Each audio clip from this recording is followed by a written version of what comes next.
The sun hung low over the Colorado Territory, painting the sky in shades of amber and crimson as it prepared to surrender to the approaching darkness. Through the dense undergrowth of pine and aspen, a figure stumbled forward, each step more desperate than the last. June Carter's bare feet, bloodied and torn from hours of running, barely made a sound on the carpet of fallen leaves.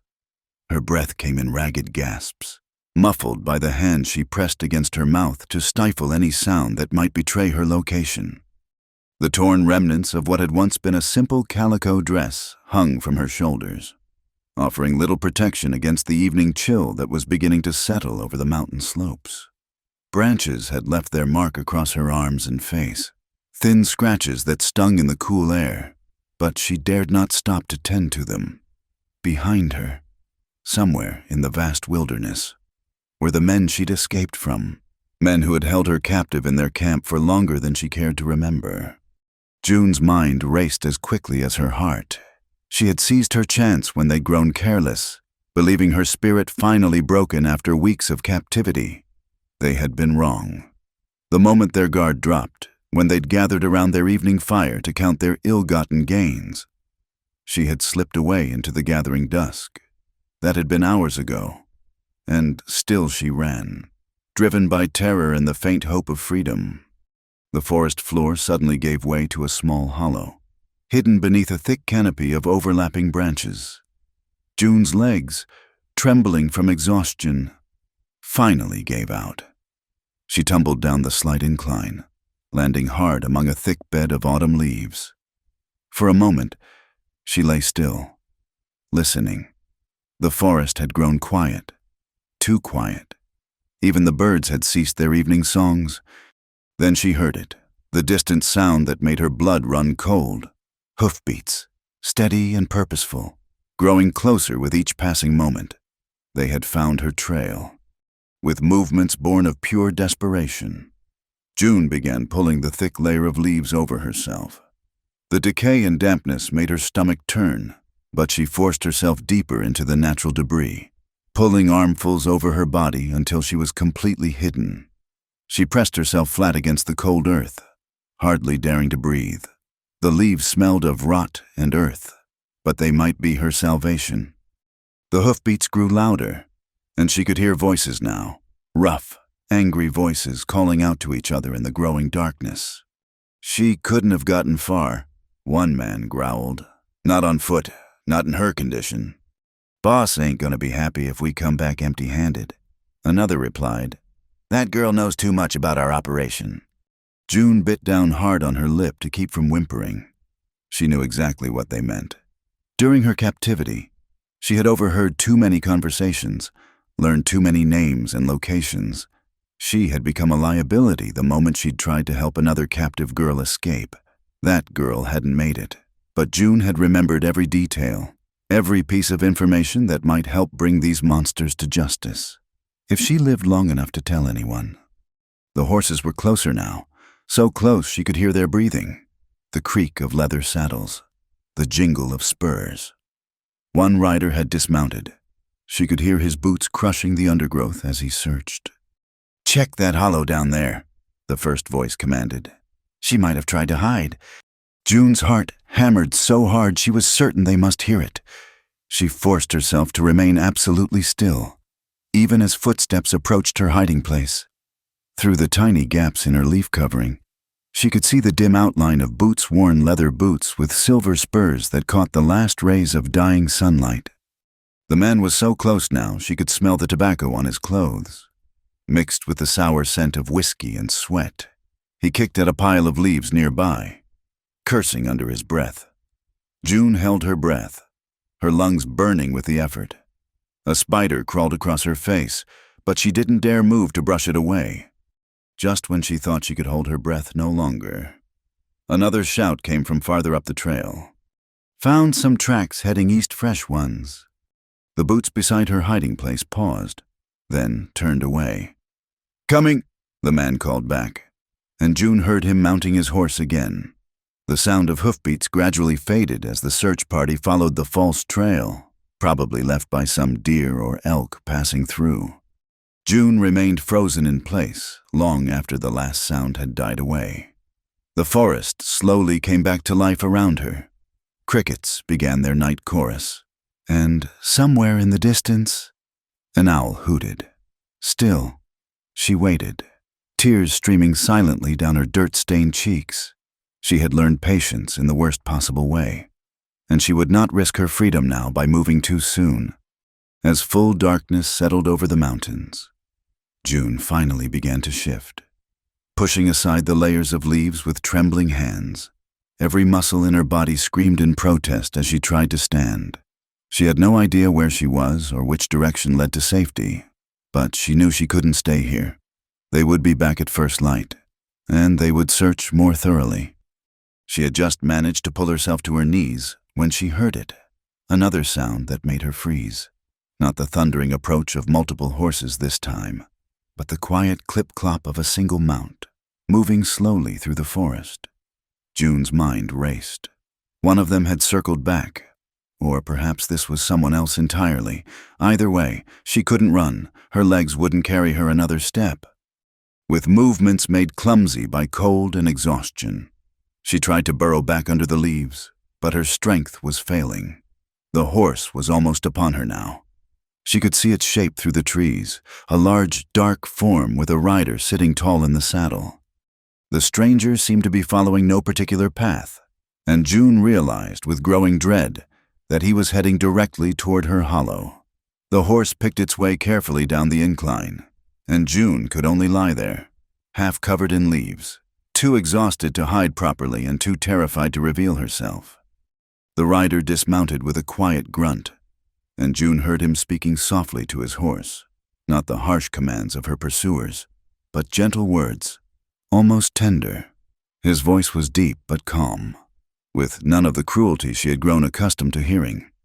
"Easy there, Bella. Let's see what's got you so spooked." June realized the horse must have sensed her presence. She squeezed her eyes shut, waiting for the inevitable moment of discovery. Heavy footsteps approached, paused, then came closer. She heard a sharp intake of breath. For a long moment, there was only silence. Then, slowly, carefully, a hand began pulling away the leaves that covered her. June couldn't help herself. A terrified whimper escaped her lips as she tried to press herself deeper into the earth. The hand stopped immediately. When it resumed, the movements were even gentler, almost hesitant. As the last of the leaves fell away, June found herself looking up into a face illuminated by the pale moonlight filtering through the canopy above. The man staring down at her appeared to be in his early 30s, with weathered features that spoke of years spent under the harsh western sun.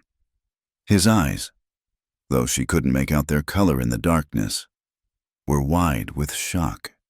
He wore the simple clothes of a rancher-worn denim, a flannel shirt, and a battered hat that he slowly removed as he stared at her in stunned silence.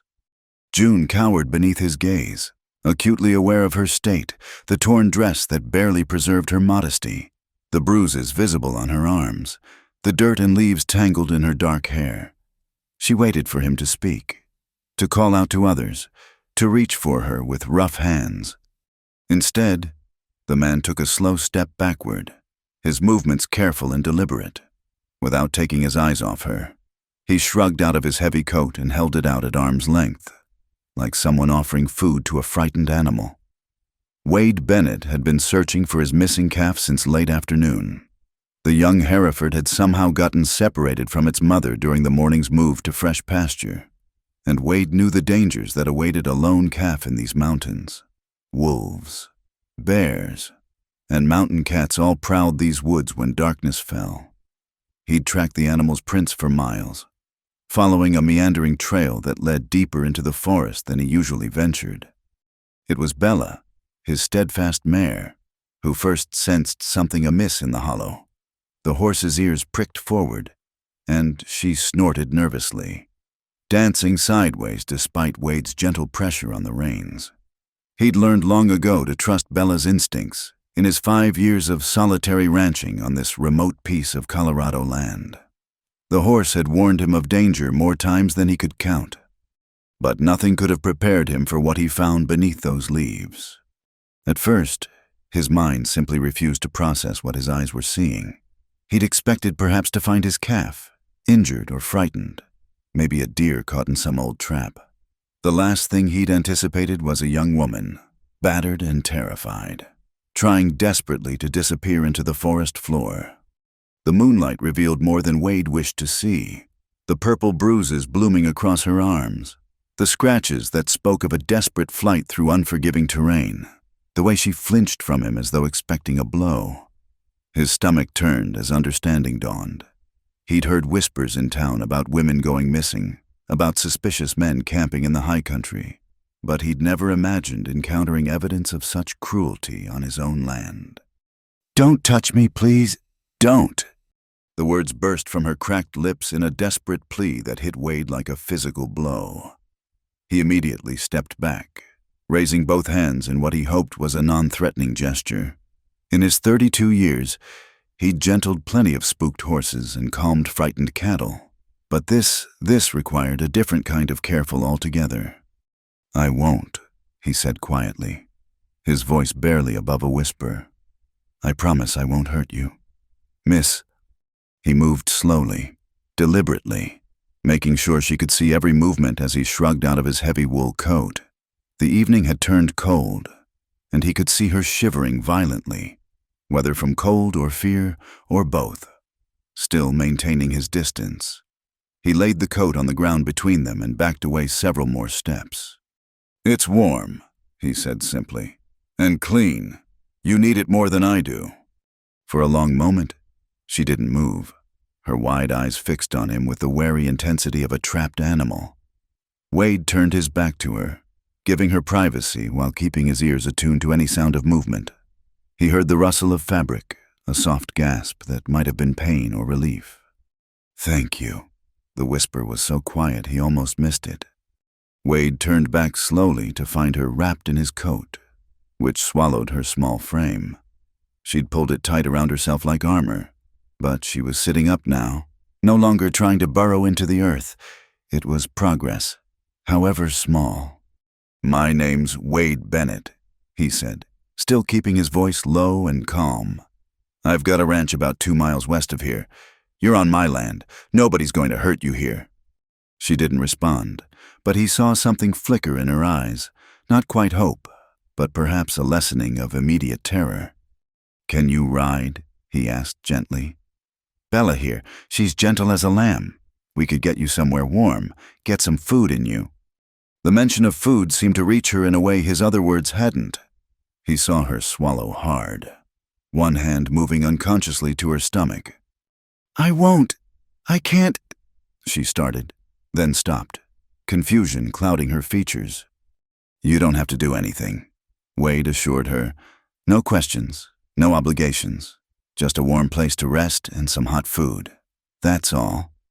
He could see her internal struggle playing out across her face, the desperate need for help warring with hard-learned fear of trusting anyone, especially a strange man. Wade waited patiently, understanding that pushing would only drive her deeper into her terror. Finally, she nodded, just barely, but it was enough. Wade moved to Bella's side, running a soothing hand down the mare's neck. "I'm going to help you up onto Bella," he said, making sure to telegraph his intentions clearly. "I'll need to touch you to do that, but only to help you mount. Is that all right?" Another tiny nod. Wade could see the effort it cost her to allow even this much. He approached slowly, noting how she tensed with each step he took closer. When he was near enough, he could see more details in the moonlight, the dark circles under her eyes that spoke of sleepless nights, the way her hands trembled as she tried to stand. Her legs gave out almost immediately, and without thinking, Wade reached out to steady her. She jerked back from his touch as though burned, a small cry escaping her lips. "Sorry," he said quickly, backing off. "I'm sorry. Let's try this differently." He moved Bella closer to a large rock, creating a natural mounting block. "Can you make it to that rock, you can use it to climb up, and I won't need to touch you." This time, She managed to pull herself upright using a nearby tree for support. Wade watched as she made her way to the rock on unsteady legs, noting the determined set of her jaw despite her obvious pain. Whatever had happened to her hadn't broken her spirit entirely. It took several tries, but she finally managed to get herself onto Bella's back, clutching the saddle horn with white knuckles. Wade took the reins and began leading the horse at a slow walk, choosing his path carefully to avoid the rougher terrain. They traveled in silence for a while. The only sounds the quiet clip-clop of Bella's hooves and the night insects chirping around them. Wade's mind was racing, trying to figure out what to do. The proper thing would be to take her to the sheriff in town, but that was a day's ride away, and she clearly needed immediate care. Besides, something told him that she might bolt if he mentioned the law. "Those men," she said suddenly, her voice stronger than before. "The ones who were searching earlier, they're looking for me." Wade's hand tightened on Bella's reins. "I heard them pass through a while back. Sounded like they were heading east." "They'll be back." There was certainty in her voice, and fear. "They don't give up easily." "Well, they won't find you at my place," Wade said firmly. "It's set back from the main trail, and I've got a good view of anyone approaching. We'll see them long before they see us." He felt rather than saw her relax slightly at his words. They continued on through the darkness, Wade picking his way along paths he knew by heart. As they traveled, he found himself stealing glances at his unexpected passenger. Even beneath the dirt and bruises, he could see she was young, probably mid-20s, with dark hair that might have been pretty if it weren't so tangled and matted. There was something about the way she held herself, even in her current state, that suggested strength and resilience. "What's your name?" he asked after a while, keeping his tone conversational. She was quiet for so long he thought she wouldn't answer. Then, so softly he almost missed it. June Carter." "Well, Miss Carter," Wade said, "we're almost there. You'll see the lights of my cabin soon." True to his word. A few minutes later, the warm glow of lamplight became visible through the trees. Wade had left a lamp burning in the window, a habit from the days when his younger sister used to visit, before she'd married and moved to Denver. The sight of that welcoming light seemed to affect June. He heard her draw in a shaky breath. The cabin wasn't much to look at. A simple two-room structure Wade had built with his own hands when he'd first claimed this land. But it was sturdy and warm, with a good stone fireplace and tight walls that kept out the mountain winds. More importantly, it was safe. Wade led Bella right up to the porch before stopping. "I'm going to help you down now," he said, "or you can slide down on your own if you prefer." She chose to slide down on her own, though her legs buckled again when she hit the ground.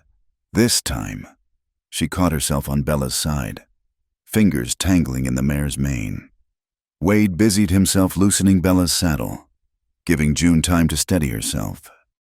"Door's open," he said, nodding toward the cabin. "Go on in and warm yourself by the fire. I'll just be a minute.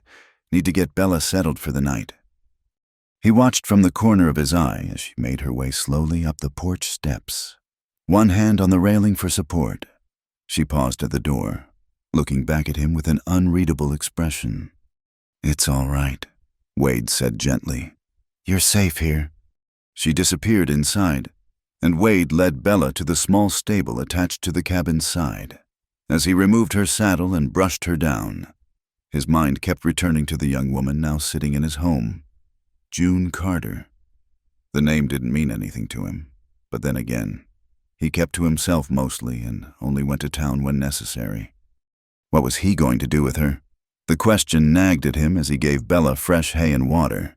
He couldn't turn her out, not in her condition, not with dangerous men hunting for her, but having an unmarried woman in his cabin, even one in desperate need of help, would set tongues wagging if anyone found out.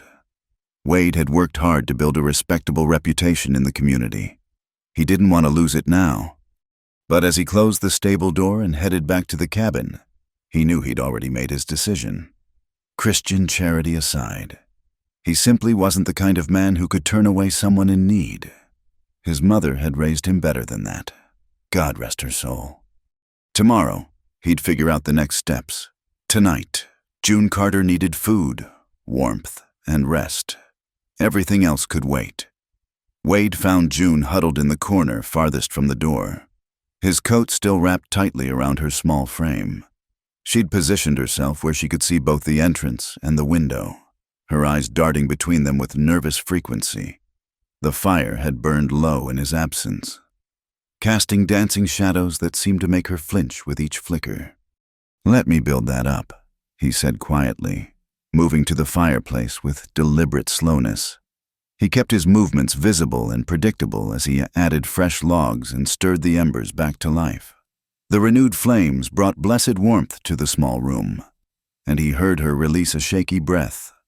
The kitchen area occupied one corner of the main room, simple but well-stocked. Wade moved there next, pulling down a pot and filling it with water from the bucket by the door. "Figured you might be hungry," he said, keeping his tone conversational. "I've got some venison stew from yesterday. Nothing fancy, but it's filling." He set the pot on the iron hook over the fire to warm, then busied himself slicing bread from a loaf wrapped in cloth. Every action was performed with careful deliberation, partly to avoid startling her and partly to give himself time to think. What did one say to a woman who'd clearly endured unspeakable treatment? How did you offer comfort without seeming threatening? "There's a wash basin in the back room," he offered, gesturing toward the door that led to his small bedroom. "Clean water and towels. If you'd like to. That is, if you want to wash up some, I'll stay out here." She looked toward the door he indicated, then back at him, clearly torn between the desire for cleanliness and fear of being trapped in an enclosed space. "Door doesn't lock from the outside," Wade added, understanding her hesitation. "Only from the inside. You can bolt it if you'd feel safer." Something in those words seemed to reach her. She stood slowly, wincing as she put weight on her injured feet, and made her way to the bedroom door. She paused there, hand on the frame. "Why?" The single word held a wealth of meaning. Wade considered his answer carefully. "Because my mama taught me that helping folks in trouble is what decent people do. Because I've got a sister, and I'd want someone to help her if she needed it. Because it's the right thing." He paused, then added quietly, "Because you've clearly had enough of people doing the wrong thing."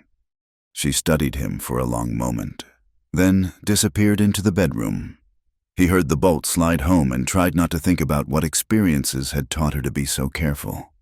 While she was gone, Wade ladled stew into 2 bowls and set them on his small table along with the bread and some preserves his neighbor, Mrs. Henderson, had brought by last week. He added spoons, cups, and a pitcher of fresh water, then settled himself in a chair to wait.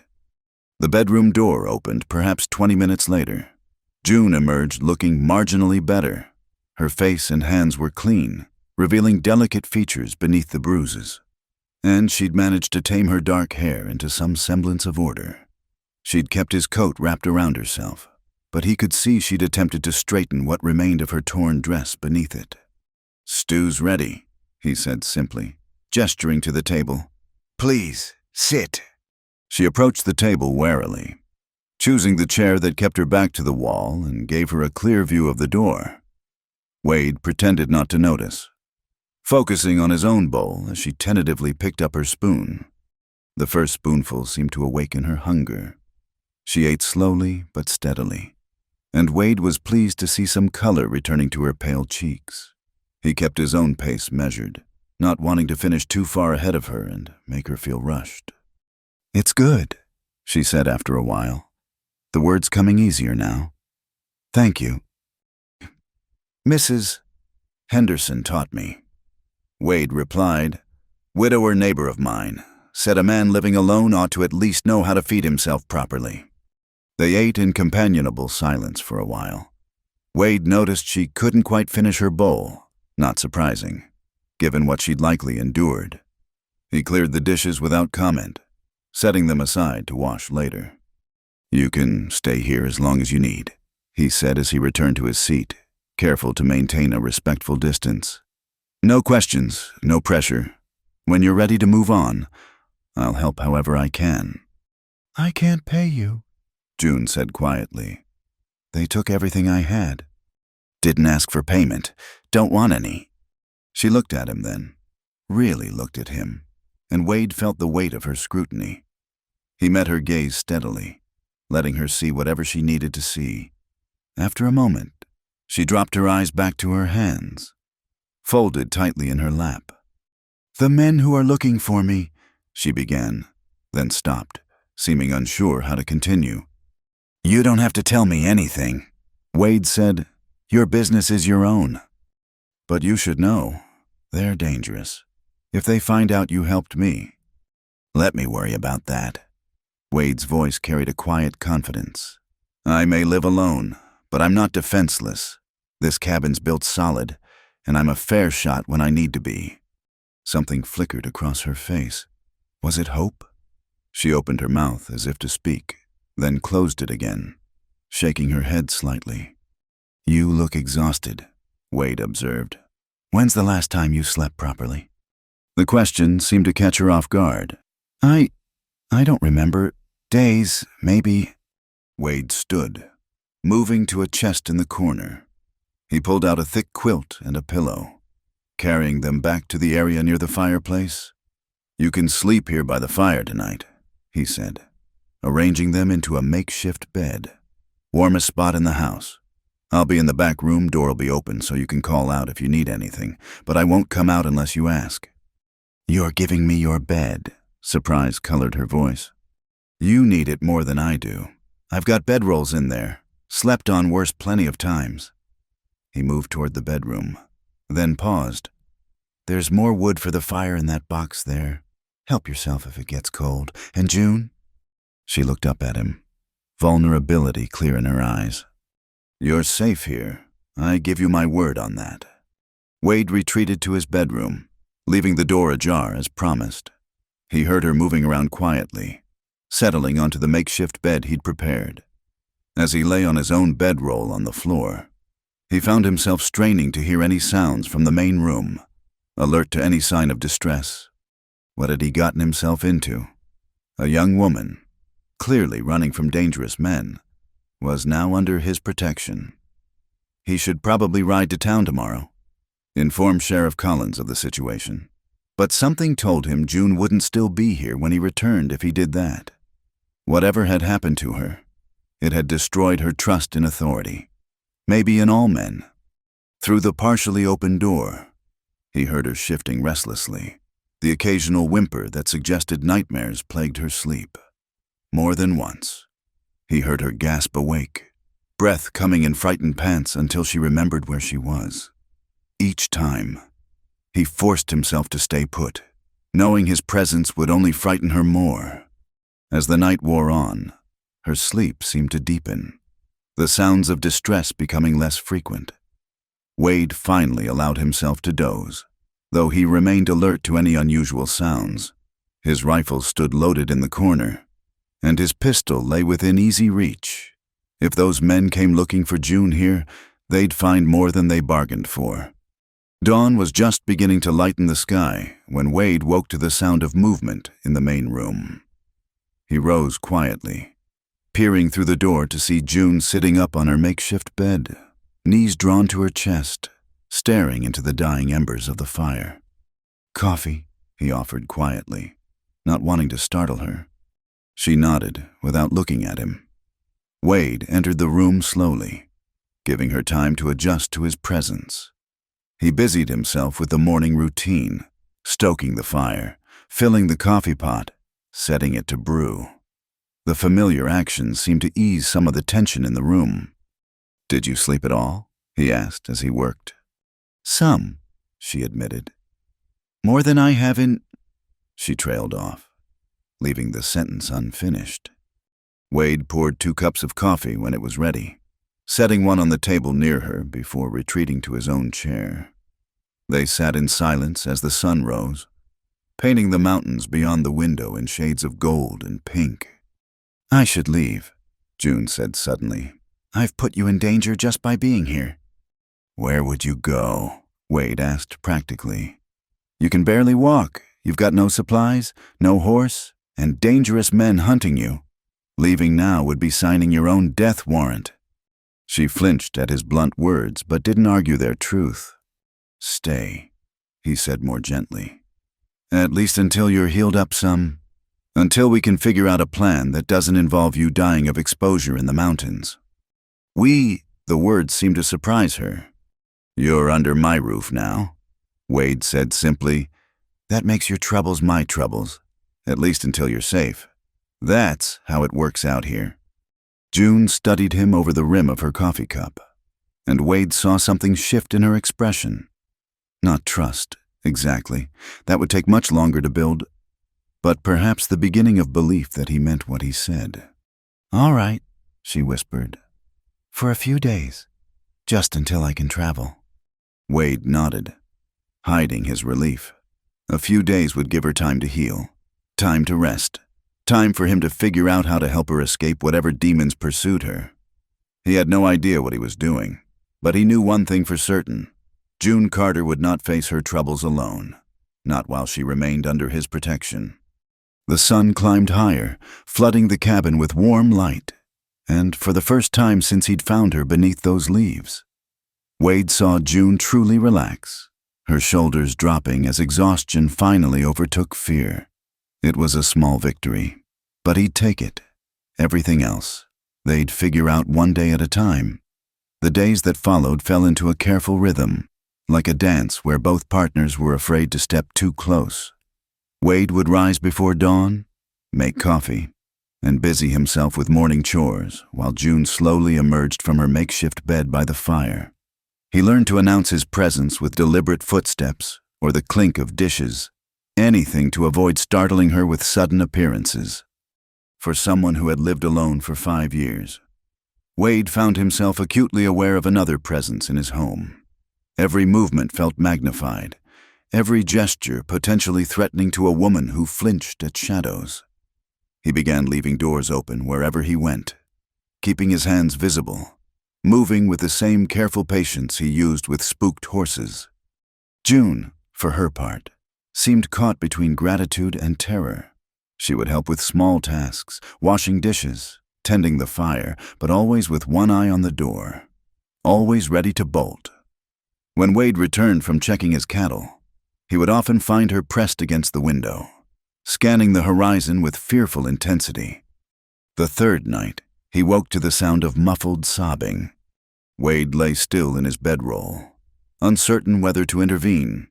The sobs grew more desperate, punctuated by words that made his blood run cold. Please, I'll be good. I promise I'll be good. Don't.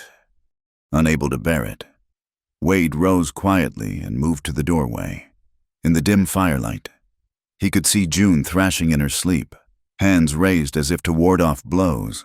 Her face was twisted in terror, tears streaming down her cheeks.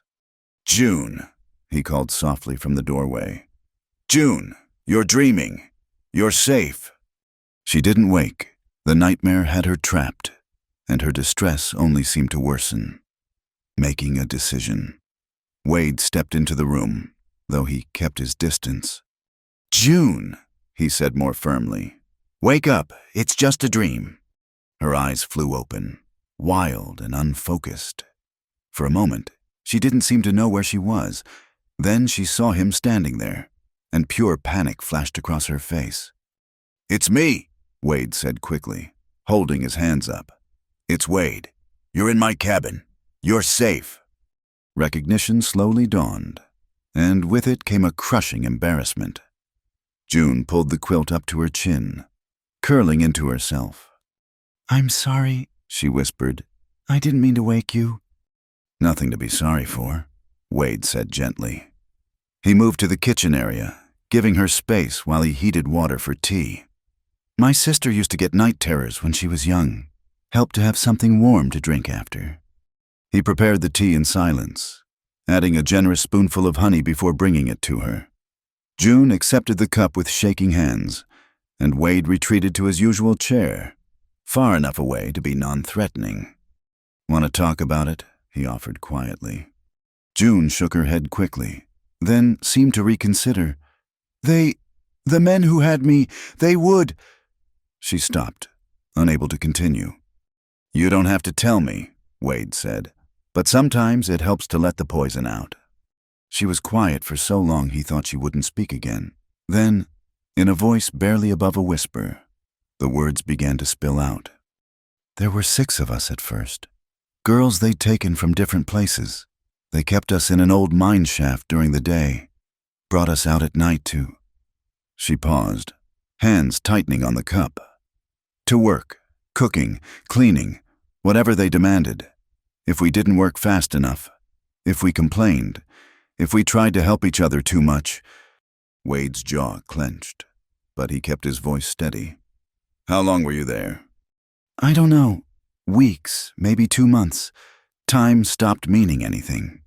She took a shaky sip of tea. One of the other girls, Sarah, she was just 16, scared out of her mind. I tried to protect her, tried to take her punishments when I could. They didn't like that. The fire popped, sending sparks up the chimney, and June flinched at the sound. Sarah tried to run one night. They caught her before she made it 100 yards. June's voice broke. They made us all watch what happened next, made an example of her. After that, I knew I had to be smarter. I had to wait for the right moment. And you found it, Wade said, respect coloring his voice. You escaped. They were celebrating, a big score from some robbery. They got careless, drank too much whiskey. I slipped my bonds and ran. She met his eyes for the first time during her story. But they'll never stop looking. I know too much. I heard them planning things, saw faces of men who came to do business with them. I could identify them all. Wade leaned forward slightly. June, we should go to the sheriff, with what you know. No, the word came out sharp with panic. You don't understand. Some of those men who visited, they wore badges. They have people everywhere. The moment I show my face in any town, they'll know. The implications settled heavily in the room. Wade ran a hand through his hair, mind racing. This was worse than he'd imagined. Not just criminals, but corrupt lawmen, too. All right, he said finally. No, Sheriff. We'll figure out another way. There is no other way, June said hopelessly. I should leave before they find me here. You've been kind, but I won't have your death on my conscience. Nobody's dying, Wade said firmly. Not you, not me. We just need to be smart about this. June set down her empty cup, drawing her knees up to her chest. Why do you care so much? You don't know me. I could be lying about everything.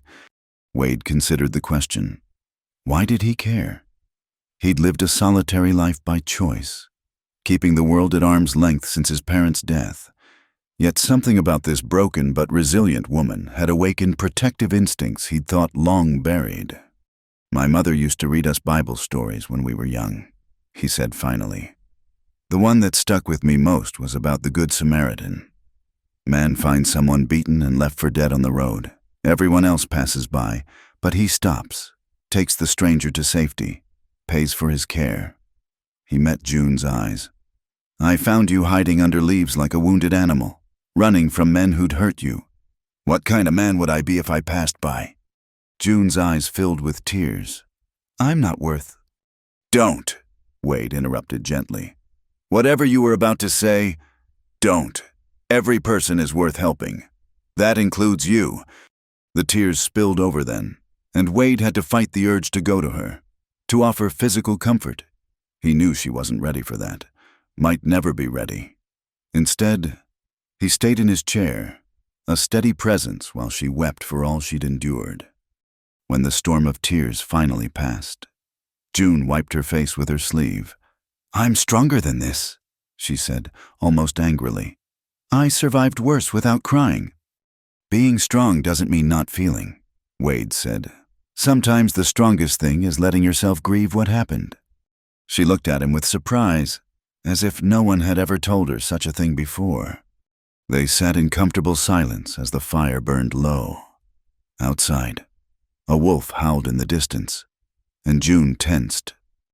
Just hunting, Wade assured her. They don't come near the cabin. Too many easier meals out there. I should try to sleep, June said, though she made no move to lie down.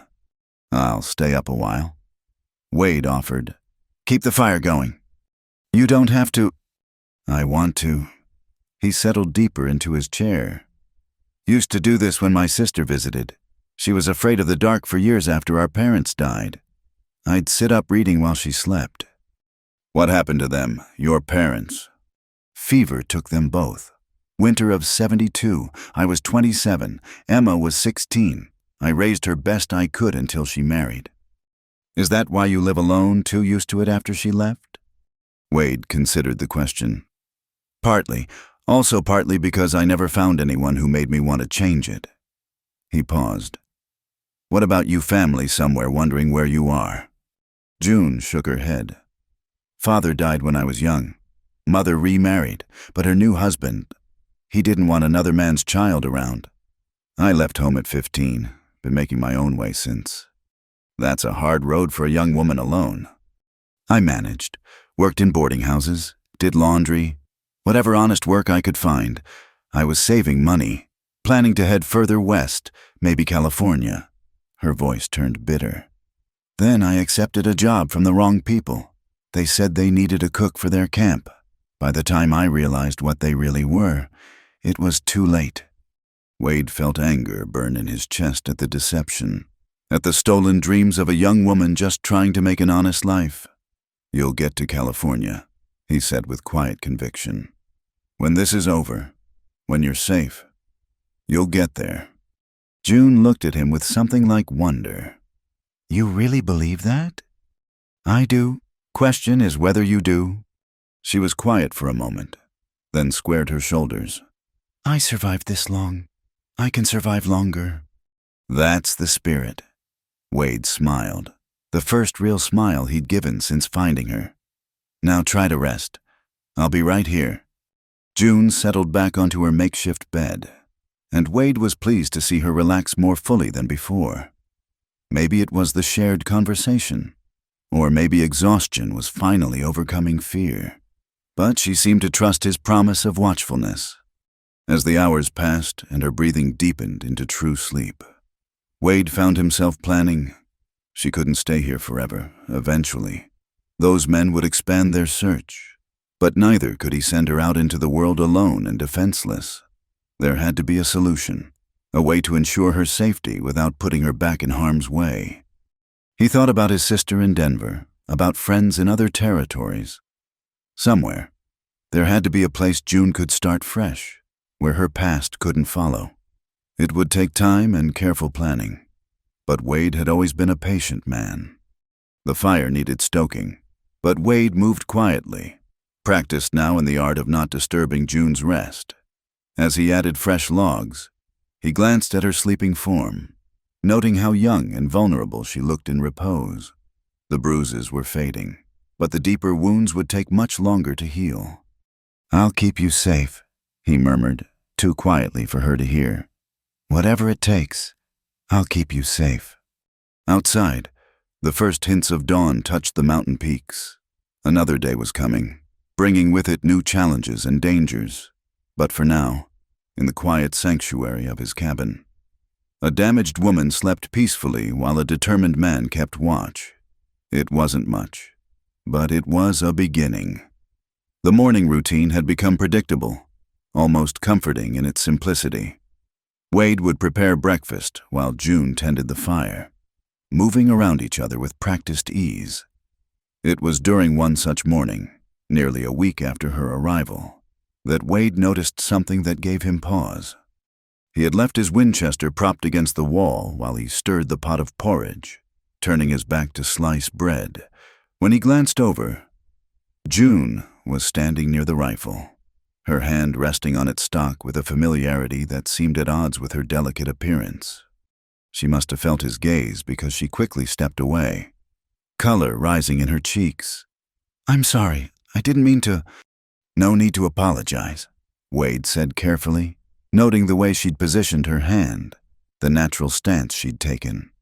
You've handled a rifle before. June's eyes darted away. My father taught me when I was young, before he died. Said a girl ought to know how to protect herself. Wade nodded slowly, filing this information away. There was more to June Carter than met the eye. Smart man. Do you remember much of what he taught you? Some. Her voice was cautious, as if admitting this might change his opinion of her. It's been years since I held one. Wade made a decision. He picked up the rifle, checking that it was unloaded before holding it out to her. Show me. June stared at him in surprise. What? Show me your stance, how you'd hold it. Still looking uncertain. June accepted the weapon. The transformation was subtle but unmistakable. Her shoulders squared. Her feet shifted to a stable position. And she brought the rifle up with smooth efficiency. She sighted down the barrel toward the window, her form speaking of muscle memory that years couldn't erase. Your father taught you well, Wade observed. That's textbook military stance. June lowered the rifle quickly. He served in the Mexican War. Said he'd seen too many people caught defenseless. She handed the weapon back to Wade. I haven't thought about those lessons in a long time. Might be time to remember them, Wade said thoughtfully. If those men are as dangerous as you say, knowing how to shoot could save your life. I told you, I know how. Knowing and practicing are different things. When's the last time you actually fired a weapon? June was quiet, calculating. 6 years, maybe 7. Too long. After breakfast, we'll do some target practice. Wade, I don't think. Humor me, he interrupted gently. If nothing else, it'll give you something to focus on besides watching for riders. An hour later, they stood behind the cabin where Wade had set up a makeshift range years ago. He'd nailed old cans to a fallen log about 30 yards out, far enough to be challenging but close enough for success. June held the rifle awkwardly now, as if the weight of their situation had settled onto her shoulders along with the weapon. Relax, Wade coached, standing beside but not touching her. Remember what your father taught you. Let your body find the position. Gradually, June's stance improved. She took a breath, released half of it, and squeezed the trigger. The shot went wide, striking the log several inches from the nearest can. Not bad for being out of practice. Wade encouraged, try again. This time, don't think so much. The second shot was better, clipping the edge of a can. By the 5th shot, she was hitting consistently. Wade watched with growing respect as June's confidence returned with each successful hit. You're a natural, he said as she lowered the rifle after emptying the magazine. Your father did you a service teaching you young. June's expression was complicated, part pride, part sorrow. He wanted me to be able to take care of myself, said he wouldn't always be there to protect me. She gave a bitter laugh. He was right about that. They spent another hour practicing. Wade showed her how to clean and load the rifle, how to clear jams, how to shoot from different positions. June absorbed it all with focused intensity, as if she were storing away each piece of information for future use. As they walked back to the cabin, Wade noticed June carrying herself differently. There was a straightness to her spine that hadn't been there before, a hint of the strength he'd suspected lay beneath her traumatized exterior. Thank you, she said quietly as they reached the porch, for trusting me with this. Nothing to do with trust, Wade replied. Everything to do with being practical. You can't rely on others to save you. Sometimes you have to save yourself. June turned to face him fully. Is that why you live out here alone, saving yourself? The question caught Wade off guard. I suppose, in a way, yes. After my parents died, after Emma married, it seemed easier to rely on myself than risk losing anyone else. That's a lonely way to live, says the woman who was heading to California alone. June's lips quirked in what might have been the ghost of a smile. Fair point. They were interrupted by the sound of Bella nickering in the stable. Wade frowned. The mare only made that particular sound when she sensed other horses approaching. He moved quickly to the window, June close behind. "Get back from the glass," he ordered quietly, his entire demeanor changing. "Go to the bedroom. Bar the door." "Wade." "Go! Now!" June didn't argue further, recognizing the urgency in his voice. Wade heard the bedroom door close and the bar drop into place as he reached for his rifle, checking that it was loaded.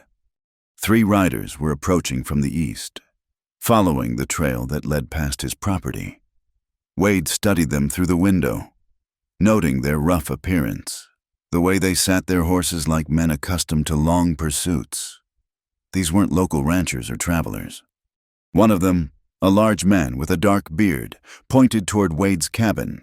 The others followed his gesture, and Wade saw them exchange words he couldn't hear.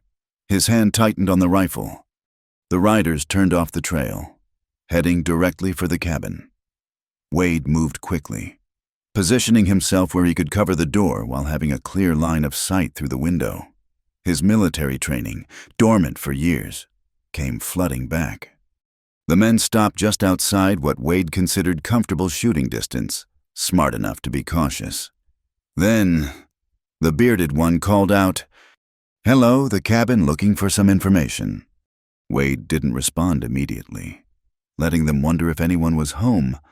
Sometimes silence told you more than words. "We know someone's there," the man continued. "Saw the smoke from your chimney. We don't mean any trouble, just tracking a fugitive. Dangerous woman. Killed a man and robbed our camp. Might have come this way." Wade's jaw clenched at the lies, but he kept his voice neutral as he called back through the closed door. "Haven't seen any strangers. This is private property, and I'll thank you to move along. Now, friend, no need for hostility. Mind if we water our horses? Been riding hard." "Creek's a half-mile north. Public water there." There was a pause. Then one of the other riders spoke up. "Awful unfriendly for these parts. Makes a man wonder what you're hiding." Wade made sure his next words carried clear warning. "What I'm hiding is a Winchester pointed at your chest and a real strong dislike of trespassers. You've asked your question and got your answer. Time to move on." The bearded leader raised a hand to quiet his companion. "No offense meant, mister. We'll be on our way. But if you do see her, young woman, dark hair, probably looking rough, there's a reward. $50 for information leading to her capture." "I'll keep that in mind," Wade said flatly. "Now get off my land." The 3 men exchanged looks, clearly debating whether to push further. Finally, the leader touched his hat brim in mock courtesy and turned his horse. The others followed, but Wade noticed they took their time, studying the cabin and surrounding area as they went. He stayed at the window, rifle ready, until they were completely out of sight.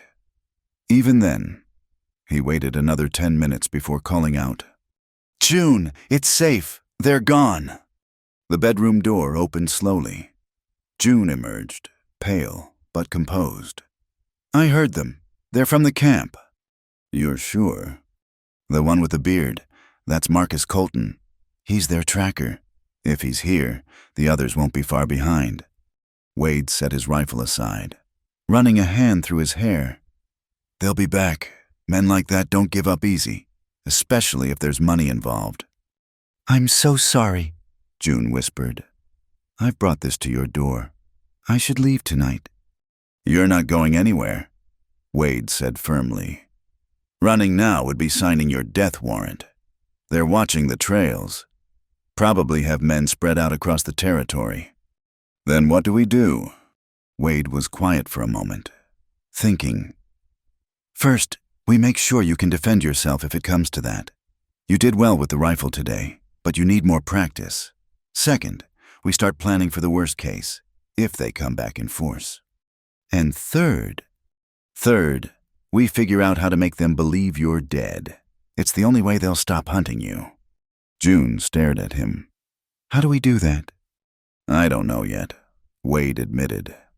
"But my father used to say that every problem has a solution if you look at it from the right angle. We just need to find that angle. He moved to the stove, suddenly needing something to do with his hands. Are you hungry? Excitement always makes me hungry. June surprised him by laughing, a short, startled sound, but genuine. You're facing down dangerous men for a stranger, and you're thinking about food. Man's gotta eat, Wade said with a slight smile. Besides, we think better on full stomachs. As he prepared a simple meal, Wade's mind was already working through possibilities.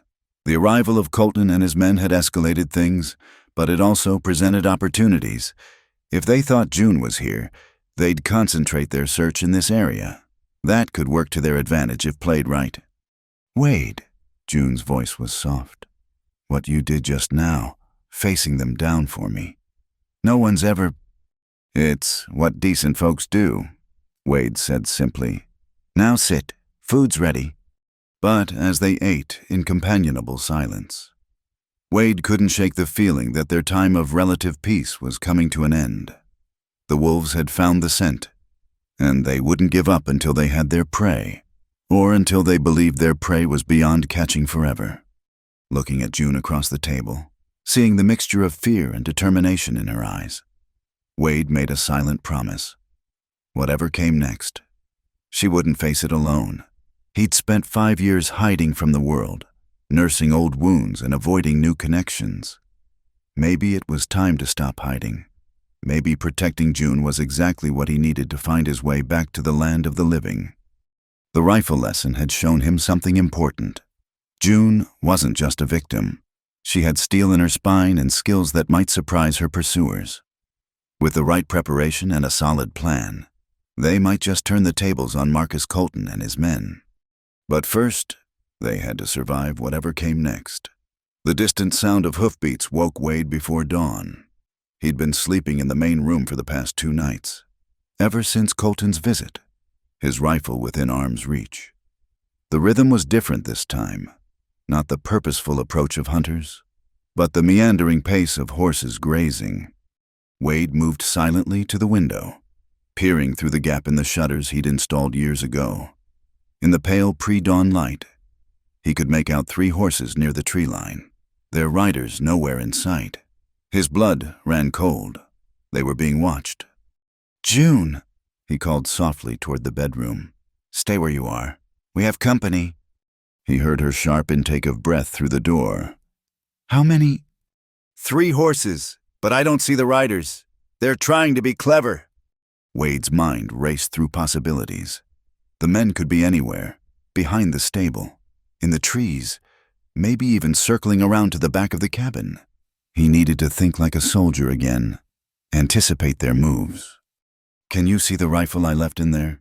He asked. Yes. Good. Position yourself where you can cover the window. Don't shoot unless they try to come through it. Wade grabbed his ammunition pouch and checked his revolver before moving to a better vantage point. The waiting was the hardest part, not knowing when or from where the attack would come. 20 minutes passed in tense silence. Then Wade spotted movement, a figure darting between trees, trying to get closer to the cabin. Another appeared on the opposite side. They were attempting to flank the building. They're moving in, Wade reported. 2 visible, which means the third is probably... Glass shattered in the bedroom, followed immediately by the crack of June's rifle. Wade heard a man's curse and the sound of someone scrambling away from the window. Good shot, Wade called. Watch for... The front door exploded inward under a heavy boot. Wade fired twice, driving the intruder back. But more gunfire erupted from outside. Bullets splintered the door frame and whistled through the cabin. Wade. June's voice carried real fear now. There's more of them. I count at least 5. 5. Not just Colton's original 3. Then they'd brought reinforcements. Wade's tactical mind calculated odds and angles. The cabin was solid, but they couldn't hold out forever against those numbers. Keep them back from the window, he shouted, firing at a figure attempting to rush the door. The battle intensified. Wade could hear June firing steadily from the bedroom, her aim improving under pressure. His pride in her courage was mixed with fear for her safety. They were outnumbered and would eventually run low on ammunition. Then, through the chaos, came an unexpected sound, more hoofbeats, lots of them, approaching fast from the west. Wade's heart sank. More of Colton's men. "Bennett, Wade, Bennett." A new voice called out, one with the unmistakable tone of authority. "This is Sheriff Collins. Cease fire immediately." The shooting stopped as suddenly as it had started. Wade kept his rifle trained on the doorway, not quite believing what he'd heard. How had the sheriff known to come? "Marcus Colton," the sheriff's voice rang out again. "You and your men throw down your weapons and come out with hands high. We've got you surrounded." There was movement outside. Harsh whispers Wade couldn't make out. Then Colton's voice, sullen and angry. "This ain't your jurisdiction. Sheriff, we're pursuing a dangerous fugitive." "You're pursuing an innocent woman on the word of men I've been tracking for 3 months. Collins replied. "Men wanted for robbery, kidnapping, and murder across 3 territories. Now drop those weapons before my deputies get trigger-happy." Wade watched in amazement as men began emerging from cover, hands raised. He counted 7 in total, more than he'd realized. Sheriff Collins, a weather-beaten man Wade had met only briefly in town, directed his deputies to secure the prisoners. "Bennett, Miss Carter, it's safe to come out now." Wade looked toward the bedroom. "June, you all right?" "Yes," came the shaky reply. They emerged cautiously, Wade keeping his rifle ready until he was certain the threat had passed. Sheriff Collins approached, his expression grim but satisfied. "Sorry we cut it so close," the sheriff said. "We've been tracking these men since they left their camp 2 days ago. When we realized they were headed here, we rode hard to catch up." "How did you know about June?" Wade asked, still trying to process the sudden reversal. Collins smiled slightly. "Mrs. Henderson. My neighbor. She came to town 3 days ago. Said you'd been acting strange, buying extra supplies, keeping to yourself more than usual. Said she thought you might be in some kind of trouble. I decided to investigate. Found evidence of that camp Miss Carter escaped from." His expression darkened. "What we found there? Well, let's just say these men will hang for what they've done." June stepped forward hesitantly. "The other girls?" "We found 3 survivors," Collins said gently. "They're safe now, getting care in town. They told us about you, about how you tried to protect them. One young girl, Sarah, said you saved her life more than once." June's legs seemed to give out. Wade caught her before she could fall, supporting her weight as sobs shook her frame. "Sarah's alive." "Alive and asking after you. She said you promised to come back for them." "I did," June whispered. "I promised, but I didn't know how." Collins cleared his throat. "Miss Carter, I'll need you to come to town eventually, give a proper statement, but there's no rush. Take whatever time you need to recover." He looked at Wade. "I'm assuming she's been under your protection." "She has," Wade confirmed. "Good man. Not many would risk what you did." Collins turned to supervise his deputies. "We'll get this bunch back to town. Expect there'll be a trial, but with the evidence we've collected and the testimony of the survivors, justice will be done." As the sheriff and his men departed with their prisoners, Wade and June stood on the porch, watching the dust settle. The danger that had loomed so large was suddenly gone, leaving an odd emptiness in its wake. "It's over," June said, as if she couldn't quite believe it. "This part is," Wade agreed. "You're free now. No one's hunting you anymore." June turned to look at him, and Wade was struck by how different she appeared from the terrified woman he'd found under the leaves. There was strength in her posture, clarity in her eyes. "I owe you my life," she said. "You owe me nothing. You'd have done the same." "Would I?" June asked softly. "A week ago. I'm not sure I'd have had the courage. But you stood between me and those men without hesitation. You taught me to fight back. You gave me hope when I had none left. Wade felt uncomfortable with the praise. Anyone would have... No, June interrupted firmly. They wouldn't.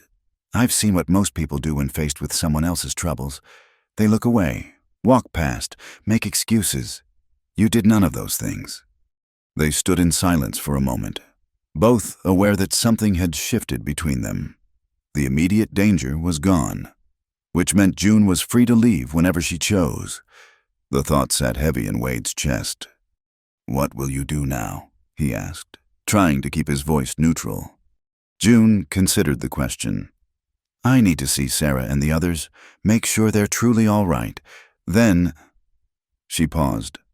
I suppose I'll need to figure out how to start over again. California.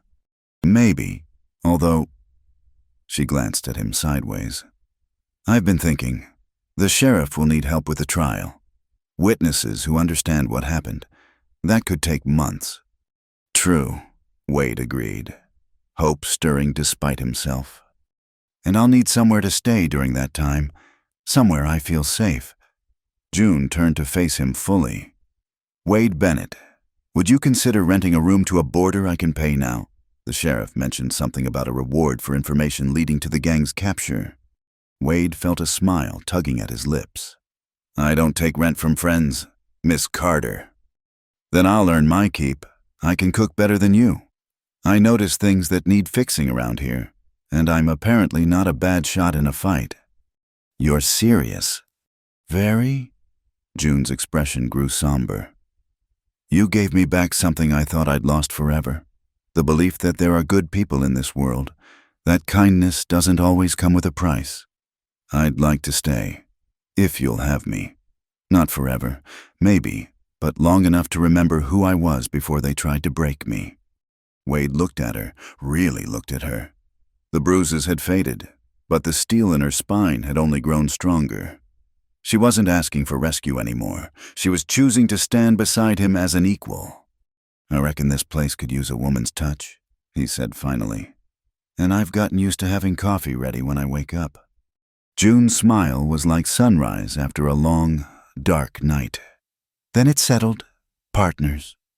Partners, Wade agreed, shaking her offered hand. Her grip was firm, confident, the handshake of someone who'd found their footing again. As they turned to go inside and assess the damage from the gunfight, Wade realized the empty loneliness that had defined his life for 5 years had somehow filled without him noticing. He'd thought he was saving June, but perhaps she'd saved him too, from a life half-lived, from the safety of isolation. The cabin would need repairs. There would be a trial to get through and decisions to make about the future. But for now, they had a friendship forged in fire, a partnership built on mutual respect, and the promise of brighter days ahead. Wade held the door open for June, and as she passed, she paused. Thank you, she said simply. For everything. Thank you, he replied, meaning it more than she could know. For reminding me what it means to let someone in. They entered the cabin together, ready to face whatever came next. The morning sun streamed through the broken window, painting everything in gold. It seemed fitting somehow. A new day dawning, full of possibility and hope. The afternoon sun cast long shadows across the porch as June sat mending Wade's coat, the same one he'd offered her that first night. The bullet hole from the morning's gunfight needed patching, and she'd insisted on doing it herself. Wade watched her work from his chair, noting how her fingers moved with practiced efficiency. "You're good at that," he observed. "Years of practice." June replied without looking up. "Had to make clothes last when money was tight." They'd spent the day cleaning up glass and patching bullet holes, working in companionable silence. But now, with the immediate tasks done, Wade sensed something weighing on her mind. "June, what is it?" She set down the needle, her hands folding and unfolding in her lap. "When Sheriff Collins mentioned the trial, about testifying, I realized I haven't been entirely truthful with you." Wade felt a twist of concern, but kept his voice steady. About what? About my past, about who I really am. She finally met his eyes. June Carter is my real name, but there are things I didn't tell you, things that might change how you see me. Nothing you could say would make me regret helping you, Wade said firmly. June gave him a sad smile. You might change your mind. She took a deep breath.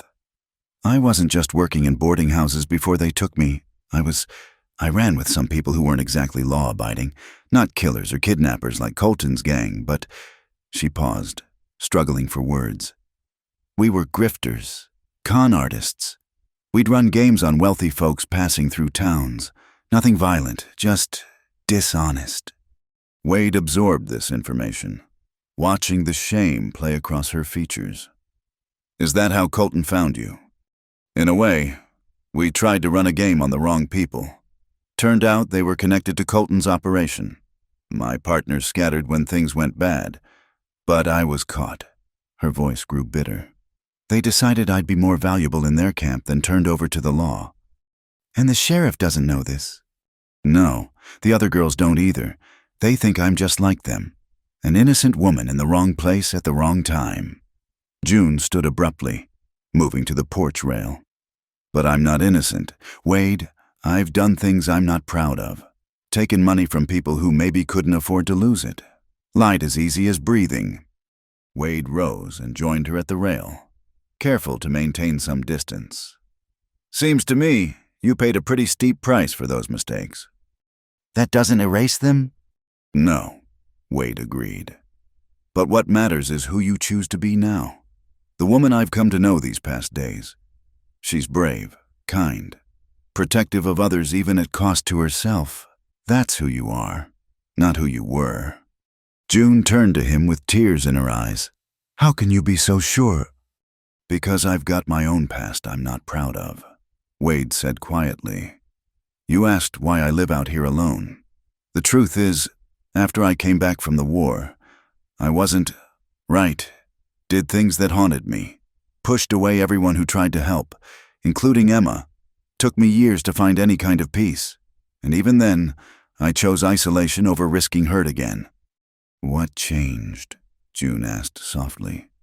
You, Wade said simply. Finding you under those leaves, seeing someone who needed help. It reminded me of the man I used to be, before the war twisted me up inside. Helping you helped me remember that there's still good to be done in this world. They stood in silence, both processing these revelations. Then June asked, What did you do in the war? Sharpshooter, Wade replied. Union Army. They'd point at targets. I'd eliminate them. Got very good at it. Too good. He gripped the porch rail. The things I saw through that scope, the faces of men who never saw me coming, it changed something in me, made me cold, distant. Emma tried to understand, but how could she? She was just a girl. But you came back from it, June said. You built this place, made a life. A half-life, Wade corrected. Existing, not living, until you. June reached out hesitantly, placing her hand over his on the rail. Pair of broken souls, aren't we? Maybe that's why we understand each other, Wade suggested. Maybe it takes someone who's been in the darkness to help guide another out. A comfortable silence fell between them, their hands touching on the weathered wood. Wade found himself acutely aware of that small point of contact, the first time June had voluntarily touched him since her rescue. I need to tell the sheriff, June said eventually, about my past. It might complicate things for the trial, but I won't build a new life on lies. I'll go with you, Wade offered, if you want. You'd do that even knowing what I was. What you were, Wade emphasized. Not what you are. He turned his hand palm up, gently grasping her fingers. Partners. Remember. June squeezed his hand, and Wade felt something shift in his chest. A warming, an opening he'd thought impossible after so many years alone. There's something else, June said, not releasing his hand. That coat you're always seeing me with, clinging to it like a lifeline. It's not just because it kept me warm that first night. No. It smelled like safety, she admitted with a self-conscious laugh. Like wood smoke and honest work and you. When the nightmares came, I'd wrap myself in it and remember that good men still existed, that I was worth saving. Wade found himself deeply moved by this admission. June, I know it sounds foolish. It doesn't, Wade interrupted. It sounds like hope, like survival. He squeezed her hand gently. Keep the coat. It looks better on you anyway. June's smile was radiant, transforming her face. For a moment, Wade glimpsed the woman she might have been if life had been kinder, vibrant, warm, full of life. He wanted to see that woman emerge fully, wanted to be there as she reclaimed herself from the ashes of her ordeal. Wade, June said slowly, I need to ask you something, and I need you to be honest. Always. When I'm healed, when the trial is over, when I don't need protection anymore, will you want me to leave? The question hit Wade like a physical blow. These past days with June had shown him how empty his life had been, how much he'd been missing by shutting himself away. The thought of returning to that loneliness was almost unbearable. No, he said honestly. I don't want you to leave, but I also don't want you to stay out of obligation or gratitude. If you stay, it should be because you want to, because this feels like home to you too.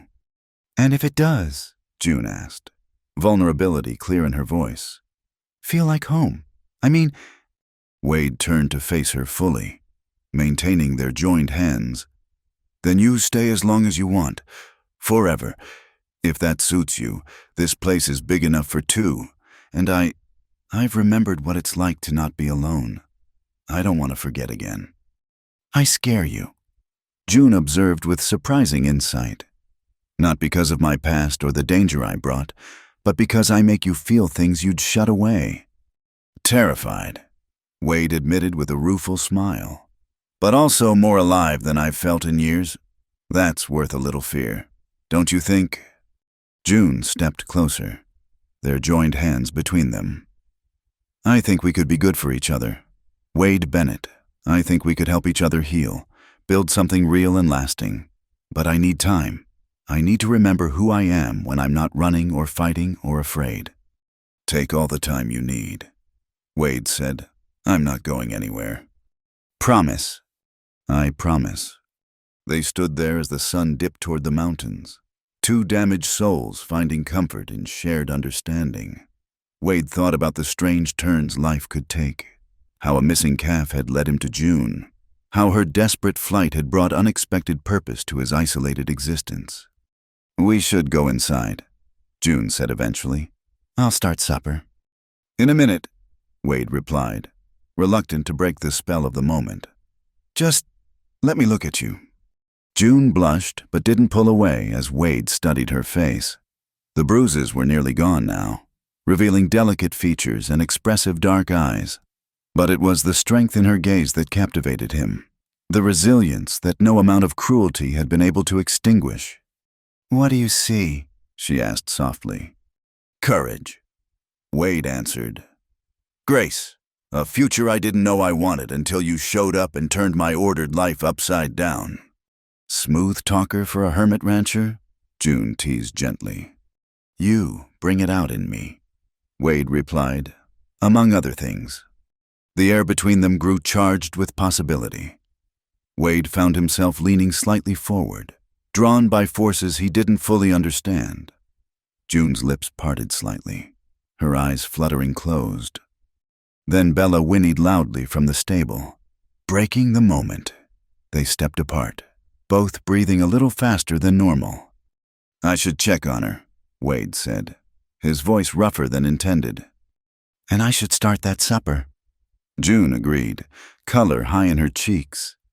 But neither moved immediately. Instead, they stood there grinning at each other like youngsters caught in their first romance. Hands still linked, hearts racing with promise. Go on, June finally said, gently extracting her hand. before that horse kicks down the stable door. Wade headed for the stable, pausing at the steps to look back. June stood framed in the doorway, his coat wrapped around her shoulders, sunset painting her in shades of gold and rose. She looked like she belonged there, like she'd always been meant to stand on his porch and light up his life. "Wade," she called.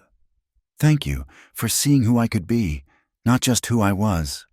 "Thank you," he replied, "for reminding me I still have a heart worth risking." As he tended to Bella, Wade found himself humming, something he hadn't done in years. The future stretched before them, uncertain but no longer empty.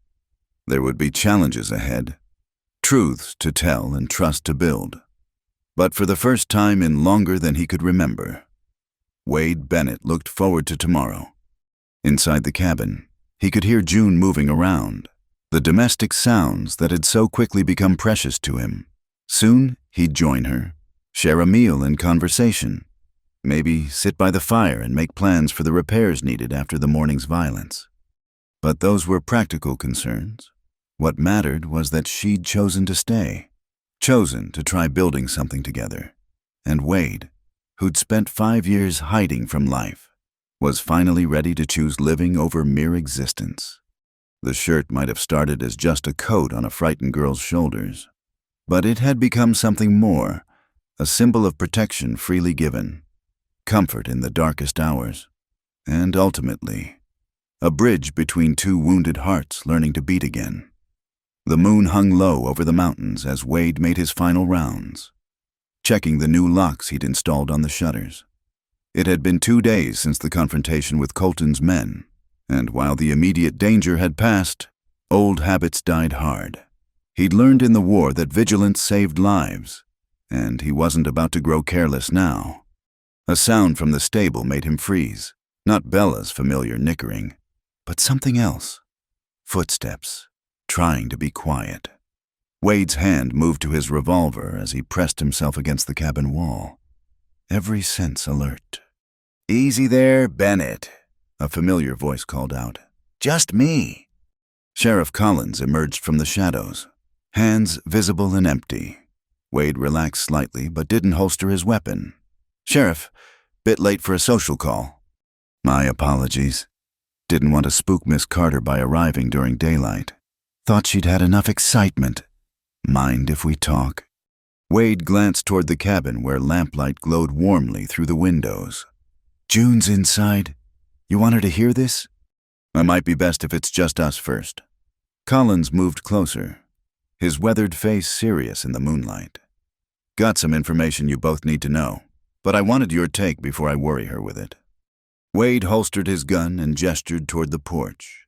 They sat on the steps, far enough from the windows to speak privately. "What's happened?" Wade asked. "Got word from the territorial marshal. Turns out Colton's gang was bigger than we thought. The men we captured were just one arm of the operation. There's another group operating out of Wyoming territory, led by Colton's brother, Samuel." Wade's jaw tightened. "And he'll want revenge." "Most likely, but that's not the worst of it." Collins pulled out a folded paper. "This came through the telegraph office. Wanted poster for one June Carter, issued 6 months ago out of Kansas City." Wade took the paper, angling it to catch the moonlight. The sketch was rough but recognizable as June, though she looked harder, more cynical than the woman he'd come to know. The charges listed were fraud and theft. "She tell you about this?" Collins asked. "She did. Said she plans to tell you herself. Clear the air before the trial." Collins nodded slowly. "Good. Shows character. The thing is, Wade, if she testifies against Colton's men, her past is going to come up. Defense lawyers will use it to discredit her testimony, paint her as a criminal herself." "She's not," Wade began hotly. "I know," Collins interrupted. "I've seen enough to judge the woman she is now, not who she was. But the law's the law. Those charges in Kansas City are still active." Wade stared at the wanted poster, mind racing. "What are you suggesting?" "I'm not suggesting anything," Collins said carefully. Just observing that sometimes, during all the chaos of a trial. Paperwork gets lost, witnesses disappear, especially witnesses who might have saved the lives of other women, who showed courage under fire. Wade looked at the sheriff sharply. You do that. I'm not doing anything, Collins repeated. But I might mention to the Kansas City authorities that June Carter died in the raid on Colton's camp. Tragic loss. No body recovered. Of course, animals and such. Meanwhile, if a woman named, let's say Julia Bennett were to appear as a witness, wife of a respected local rancher. We're not married, Wade said, though his pulse quickened at the implication. Not yet, Collins agreed. But Judge Patterson does a nice ceremony. I hear a very understanding man when it comes to folks trying to make a fresh start. Wade was quiet for a long moment, processing the sheriff's words. Why would you do this? Collins stood, brushing off his pants. Because I've been in law enforcement for 20 years, and I've learned the difference between justice and the law. That woman in there helped save 3 girls from hell on earth. She stood up to men who terrorized this territory. Far as I'm concerned, June Carter died a hero in that camp. He paused at the steps. You think on it, Bennett, but don't think too long. Trial starts in 2 weeks. After the sheriff left, Wade remained on the porch, staring at the wanted poster. The sketch didn't capture June's spirit, the strength that shone through her eyes, the kindness she showed despite all she'd endured. This was just paper and ink, a shadow of a past she was trying to leave behind. He heard the door open behind him and quickly folded the poster. Wade, June's voice was concerned. I heard voices. Sheriff stopped by, wanted to check on things. June stepped onto the porch, Wade's coat wrapped around her as always. She'd taken to wearing it in the evenings like armor against the mountain chill. What did he want? Wade made a decision. He turned to face her, unfolding the poster. This! June's face went pale as she recognized the sketch. Her hand flew to her throat, and for a moment Wade thought she might bolt. Then her shoulders squared, that steel spine showing itself again. So he knows, she said quietly. What happens now? Does he arrest me? No. Wade explained the sheriff's visit, his suggestion. As he spoke, June's expression shifted from fear to confusion to something like wonder. He'd do that, risk his career for me. Seems he values justice over paperwork. Wade paused. But June, there's the matter of what he suggested, about the marriage. June looked away. You don't have to do that. I won't trap you into something just to save my skin. What if it's not about saving your skin? Wade moved closer. What if it's about wanting a future together? June's breath caught. Wade, you barely know me. A week ago I was a stranger hiding under leaves. I know enough, Wade said firmly. I know you're brave and kind. I know you make this empty cabin feel like a home. I know when I thought those men might hurt you, something inside me went wild with the need to protect you. Not because you're weak, but because you're precious to me. This is crazy, June whispered, but she didn't move away when Wade took her hands. Maybe, but tell me you don't feel it too, this connection between us. June met his eyes, and Wade saw his own feelings reflected there, hope warring with fear, desire tempered by caution. I feel it, she admitted. But Wade, I'm damaged. What they did to me, what I've been through. I don't know if I can be the wife you deserve. And I'm a war-scarred hermit who forgot how to live until you showed up. Wade countered. Maybe that makes us perfect for each other. Maybe 2 damaged people can build something whole. June was trembling now, though whether from cold or emotion, Wade couldn't tell. You'd really marry me knowing everything. I'd marry you tomorrow if you'd have me, Wade said. Not to save you from the law, but because I can't imagine going back to a life without you in it. June pulled one hand free to wipe at her eyes. You're supposed to court a girl first. Take her to dances. Bring her flowers. I'll court you after, Wade promised. Every day for the rest of our lives, if you'll let me. But right now, we have a chance to start fresh. Both of us. June Carter can rest in peace with all her pain and mistakes, and Julia Bennett can live the life she deserves. Julia Bennett, June repeated softly, testing the name. And who is she? Whoever you want her to be? A rancher's wife, a crack shot, a woman who saves people, a woman who bakes the worst biscuits in Colorado territory. That startled a laugh from June. My biscuits aren't that bad. They're terrible, Wade said with a grin. But I'll eat them anyway, because you made them. June studied his face in the moonlight. You're serious about this? All of it. Never been more serious about anything in my life. Wade lifted her hand to his lips, pressing a gentle kiss to her knuckles.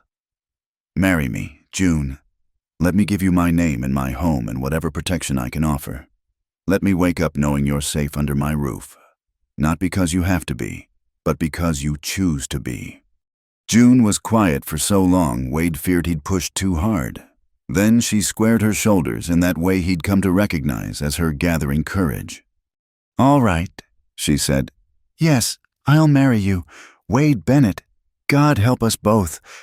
Wade pulled her into his arms, feeling her stiffen for just a moment before relaxing against his chest. He held her carefully, mindful of the boundaries she still needed, but reveling in the trust she was showing. We'll go see Judge Patterson tomorrow, he murmured against her hair. Start our life properly. What if I'm not good at it? June asked against his shirt. Being a wife, I've been alone so long, taking care of just myself. Then we'll learn together. Wade assured her. I've never been a husband. We'll make mistakes, probably argue about stupid things, step on each other's toes, but we'll figure it out. June pulled back to look at him. Promise me something. Anything. If I get scared, if the nightmares get bad, if I can't be a proper wife right away, you'll be patient. Wade cupped her face gently. June, I'd wait forever if that's what you needed. This isn't about what's proper. It's about two people choosing to face the world together instead of alone. She leaned into his touch, eyes closing. I choose you too, Wade. Despite everything telling me it's too fast, too crazy, I choose you. They stood there in the moonlight, two souls who'd found each other through violence and fear, now daring to hope for something better. Tomorrow would bring new challenges. A wedding, a trial, the building of a life together. But tonight, they had this moment of perfect understanding. Come inside, Wade said eventually. It's getting cold, and you need your rest. Big day tomorrow. The biggest, June agreed. She paused at the door, looking back at him with a smile that transformed her face. Thank you, Wade, for seeing past June Carter to whoever I might become. Thank you, he replied, for bringing Julia Bennett into my life. I have a feeling I'm going to love her very much. As they entered the cabin together, Wade felt the last walls around his heart crumble. He'd built this place as a fortress against the world, a refuge from pain and connection alike. But June, soon to be Julia, had shown him that the strongest shelter wasn't made of logs and stone, but of two hearts willing to risk everything for the chance of love. The wanted poster lay forgotten on the porch, just another piece of a past that would soon be buried.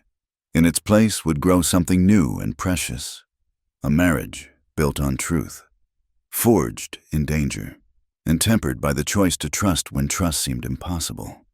Tomorrow, June Carter would cease to exist, and Julia Bennett would be born, and Wade, who'd spent 5 years as the walking dead, would finally, truly, begin to live again.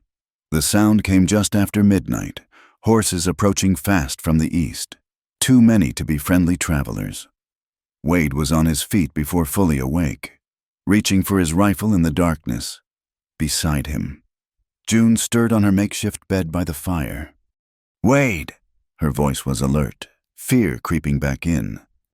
Get to the root cellar, he ordered quietly. already moving to the window. "Take the spare ammunition."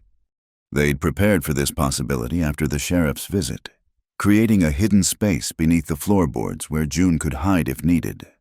She grabbed the ammunition pouch without argument, her movements quick and efficient in the dim light. "How many?" she whispered. Wade counted the shadows moving through the trees.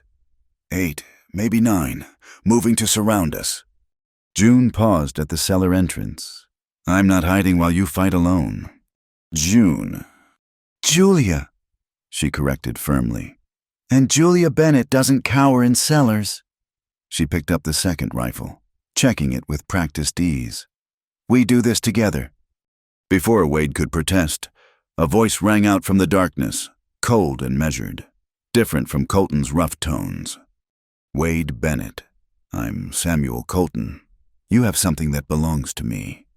Wade positioned himself at the front window while June took the side. "Your brother's in jail where he belongs." Wade called back. "Got nothing of his here." "I'm not talking about my brother. I'm talking about the woman. The one who cost me considerable money and reputation." A pause. "Send her out, and we ride away. No one else needs to die tonight." "No one needs to die at all," Wade countered. "Turn around now, and you might make it to Mexico before the law catches up." Samuel's laugh was without humor. "The law, like the sheriff who's conveniently busy in town tonight, or the deputies who mysteriously had other obligations, no. Mr. Bennett, we're well past law and order here." Wade's blood ran cold. They'd bought off or distracted the local law enforcement. Help wasn't coming. "You've got 1 minute to send her out." Samuel continued. "After that, we burn you out. Your choice whether you die defending a lying thief or live to ranch another day." June moved closer to Wade's position. "He's right. You know, I am a thief. Maybe I should—" "Don't even think it," Wade growled. "We're getting married in the morning. Remember, I don't aim to be a widower before I'm a husband." Despite everything, June smiled, romantic to the end. 30 seconds. Bennett. Wade made quick calculations. 9 men. The cabin was solid but not impregnable. Limited ammunition. The odds weren't good, but he'd faced worse in the war. "June, listen carefully," he said. "When the shooting starts, they'll rush the front. I'll hold them here. You watch the back door and windows. And if they get past me—" "They won't," June said simply. "Not while I'm breathing." "Time's up," Samuel called. The night exploded in gunfire. Windows shattered as bullets tore through the cabin. Wade returned fire methodically, picking his targets. He heard June's rifle crack from the other side of the cabin, followed by a man's cry of pain. "Good shot," he called. "I had a good teacher," she replied. The battle intensified. Wade could hear men moving outside, trying to flank their positions. Smoke began to seep through the walls. They'd set fire to the woodshed attached to the cabin's north side. "They're trying to smoke us out," June observed, coughing. Wade's mind raced. The fire would spread to the main cabin soon. They couldn't stay here, but leaving meant facing 9 armed men in the open. Then he heard it, a sound that didn't belong. Not horses or gunfire, but something else. A low rumble, getting louder. "What is that?" June asked. Before Wade could answer, the night lit up with new muzzle flashes, but not aimed at the cabin.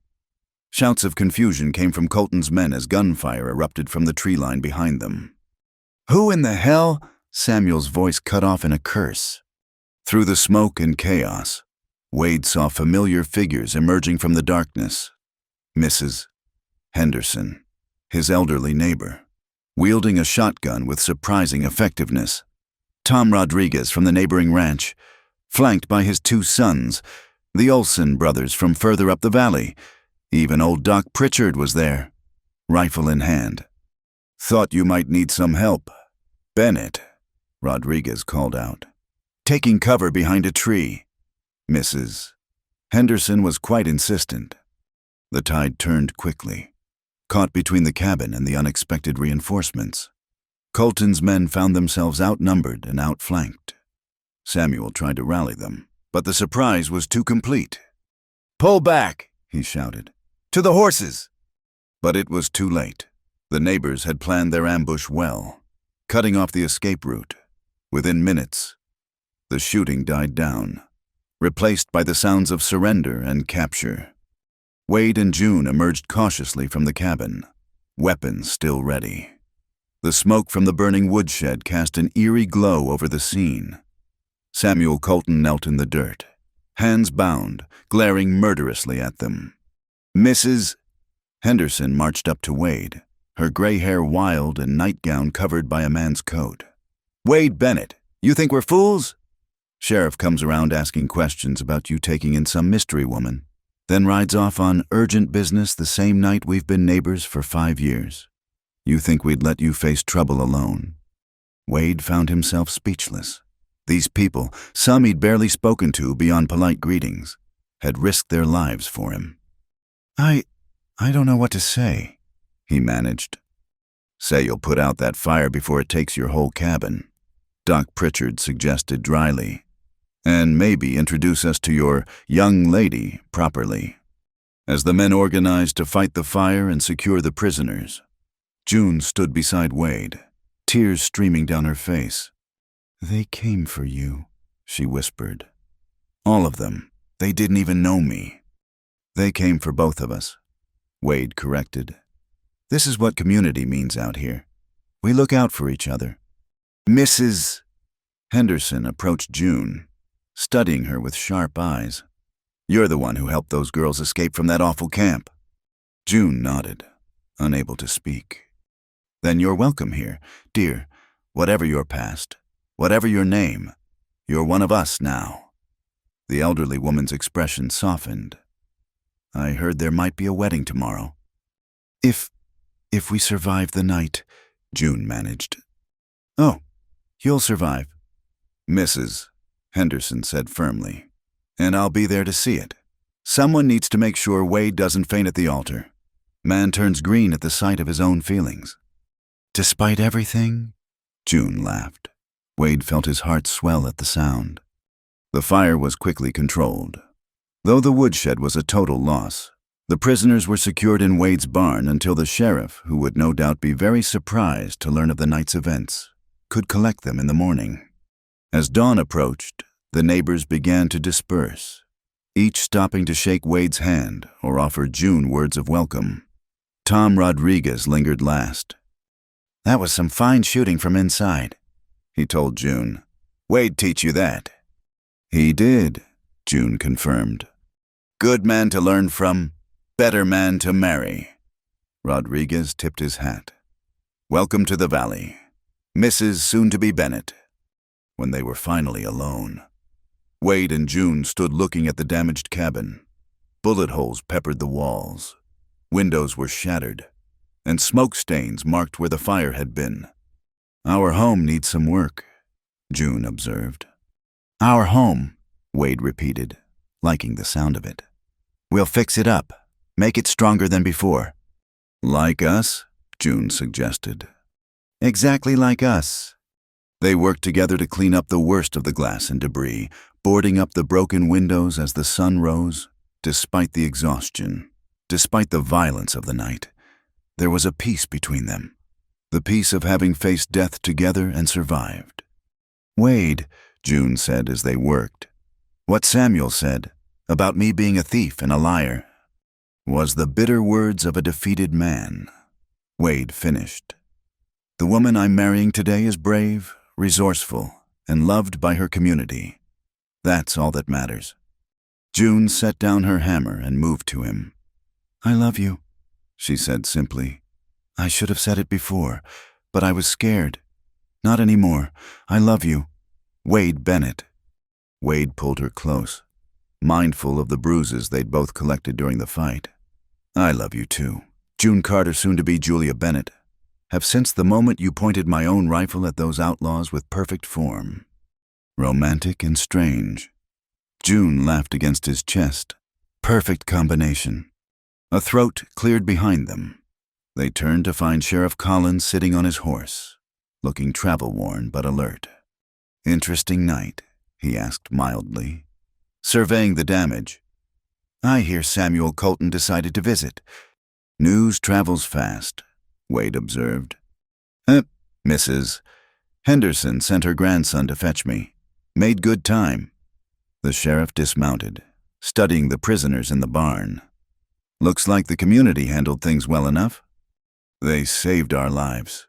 June said, all of them. That's what neighbors do. Collins said, now, I believe you two have an appointment with Judge Patterson this morning.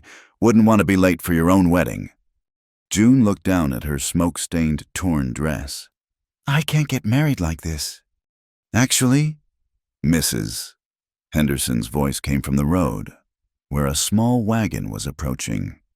I thought you might need this.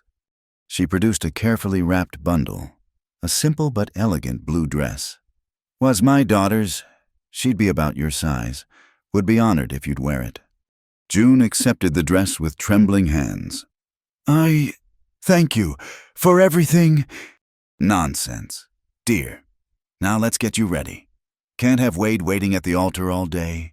Man's waited long enough for happiness. As the women bustled June inside to prepare, Wade stood with Sheriff Collins, watching the sun climb higher. Hell of a way to start a marriage, the sheriff observed. Can only get easier from here, Wade replied. You really believe that? Wade thought about it. No, but I believe we'll face whatever comes together. That's enough. Collins clapped him on the shoulder.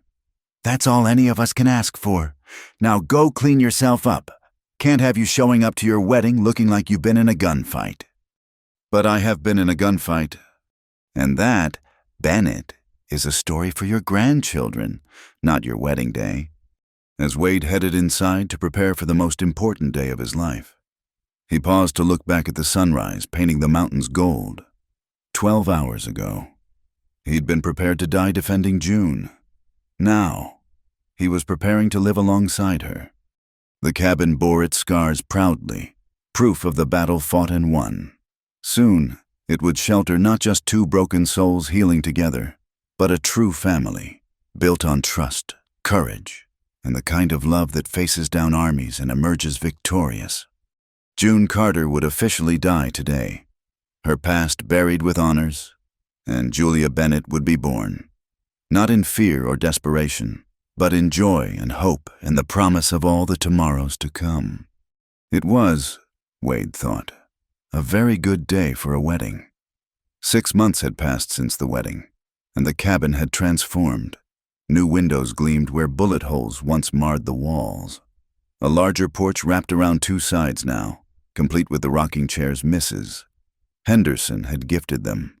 The burned woodshed had been rebuilt stronger than before, and Julia's touch was evident everywhere, from the curtains in the windows to the flowers blooming in neat rows beside the steps. Wade stood in the doorway, watching his wife tend those flowers, still sometimes unable to believe his good fortune. The morning sun caught the gold in her dark hair, now worn long and free instead of hidden beneath bonnets. She hummed while she worked, something she'd started doing only recently, as if joy had finally found its way back to her voice. You're staring again, Julia said without turning around. Can't help it. Still getting used to you being here. She looked over her shoulder with that smile that never failed to warm his heart. 6 months. Wade, I'm not going anywhere. I know. He moved to join her, noting the ease with which she accepted his presence now. The early days had been careful, full of navigation around triggers neither of them fully understood. But time and patience had worked their magic. Sheriff stopped by while you were at Mrs. Henderson's. Julia's hand stilled on the flowers. News about the trial. It's over. Samuel Colton and what's left of his gang will hang next week. The testimony from you and the other women sealed it. She was quiet for a moment, processing. Good. Those girls deserve justice. Sarah asked after you again. Wants to visit when she's stronger. Julia's face softened. I'd like that. To see her free, healing.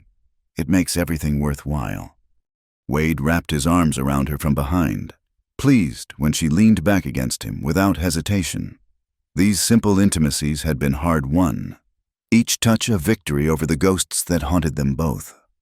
"Any nightmares last night?" he asked gently. "No, I think they're finally fading." She turned in his arms to face him. "What about you? I didn't hear you get up to check the windows." "Only twice," Wade admitted. "Progress." "Progress," Julia agreed. She studied his face with those keen eyes that missed nothing. "Something else is on your mind." Wade couldn't help but smile. She knew him so well now. "Emma's coming to visit. Got her letter yesterday." "Your sister? That's wonderful. When?" "Next month. She's bringing her husband and—" He paused. "Their new baby. A girl." Julia's eyes widened. "You're an uncle." "Apparently. She wants to name her Julia, after the woman who brought her brother back to life." Wade watched emotions play across his wife's face. "That all right with you?" Tears sprang to Julia's eyes. "She doesn't even know me." "She knows what you mean to me. That's enough for Emma." Wade brushed a tear from Julia's cheek. "Family's growing." Julia suddenly pressed her hand to her stomach, a gesture Wade had noticed her making more frequently lately. "Wade, speaking of growing families—" He froze, hardly daring to hope. "Julia?" "I wasn't sure, but I saw Doc Pritchard yesterday when I was in town. He confirmed it." Her smile was radiant and terrified all at once. "Come spring, there'll be another Bennett in this cabin." Wade's knees nearly buckled. He pulled Julia close, burying his face in her hair to hide the tears that threatened. "A baby." "A baby," she confirmed, her own voice thick with emotion. "Are you happy?" "Happy?" Wade pulled back to look at her. "Julia, you've given me everything. A reason to live. A home that's actually a home.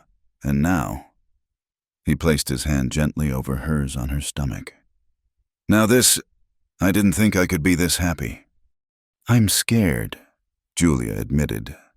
"After everything that happened, what if I'm not a good mother? What if—" "Hey," Wade interrupted gently. "You protected Sarah and those other girls like they were your own. You've got the biggest heart of anyone I know. This baby will be the luckiest child in Colorado territory."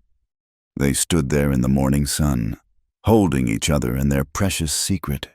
The journey from that night under the leaves to this moment seemed impossible. Yet here they were. "We should finish fixing up the spare room," Julia said practically. "Make it a proper nursery." "I'll start tomorrow," Wade promised. "Maybe add another room too. If Emma's baby is any indication, Bennett's come in multiples." Julia laughed, the sound free and unguarded. "One at a time. Please, I'm still getting used to being a wife." "Best wife in the territory," Wade said firmly. "Even if your biscuits are still terrible." "Wade Bennett," she swatted his arm playfully. "My biscuits have improved dramatically." "From terrible to merely bad. That's improvement." Their playful argument was interrupted by the sound of approaching horses. Old habits died hard. Both tensed, hands moving instinctively toward weapons that weren't there. Then Wade recognized the riders. "Tom Rodriguez and his boys," he said, relaxing. "Probably bringing that lumber I ordered." Sure enough, the rancher and his sons pulled up with a wagon loaded with fresh-cut boards. "Morning, Bennett's," Tom called out cheerfully. "Got your lumber here. Heard you were expanding again." "Planning ahead," Wade said, helping unload the wagon while being mindful not to mention the reason yet. Some news deserved to be savored privately first.